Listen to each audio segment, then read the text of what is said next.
Israeli বাহিনীর একের পর এক হামলায় রক্তাক্ত গাজা অঞ্চল। সুজাইয়া, রাফা এবং গাজায় বিভিন্ন এলাকায় ক্ষেপণাস্ত্র ও ড্রোন হামলায় নিহত হয়েছেন সাধারণ মানুষ। ফিলিস্তিনি রেড ক্রিসেন্ট বলছে, গত কয়েকদিনে 15 জন চিকিৎসাকর্মী নিহত হয়েছে, যা যুদ্ধাপরাধের শামিল হতে পারে।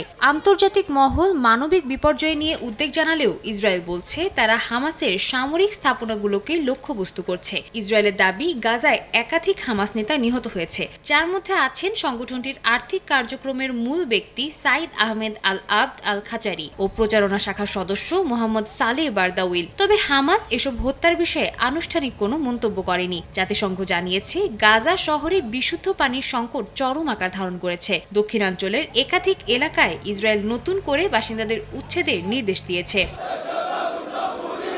গাজায় চলমান সহিংসতার প্রতিবাদে লিবিয়া ও জর্ডানের আম্মানে বিক্ষোভ হয়েছে, যেখানে হাজারো মানুষ ইসরায়েলের হামলার নিন্দা জানায় এবং ফিলিস্তিনিদের প্রতি সংহতি প্রকাশ করে। এ সময় গাজা বিষয়ে ট্রাম্পের সিদ্ধান্ত এবং ইসরায়েলের সঙ্গে মার্কিনদের বন্ধুত্বের কথা উল্লেখ করে মার্কিন প্রেসিডেন্ট ডোনাল্ড ট্রাম্পকে বিশ্ব ও জাতির জন্য বিপজ্জনক বলে উল্লেখ করেন আন্দোলনকারীরা। এদিকে লেবাননের সাইদা শহরে ইসরায়েলি বিমান হামলায় নিহত হয়েছেন কাসসাম ব্রিগেডের এক শীর্ষ কমান্ডার হাসান ফারহাদ। লেবানন এই হামলাকে তাদের সার্বভৌমত্বের লঙ্ঘন বলে অভিহিত করেছে। একই দিন মার্কিন নৌযান লক্ষ্য করে হামলা চালিয়েছে বলে দাবি করে ইয়েমেনের সশস্ত্র গোষ্ঠী হাউথি। গোষ্ঠীটির মুখপাত্র জানান, ইউএসএস হ্যারি ট্রুম্যান নৌযান লক্ষ্য করে বেশ কয়েকটি ক্ষেপণাস্ত্র নিক্ষেপ করেছে তারা। সাদিয়া তাসনিম, সময় সংবাদ।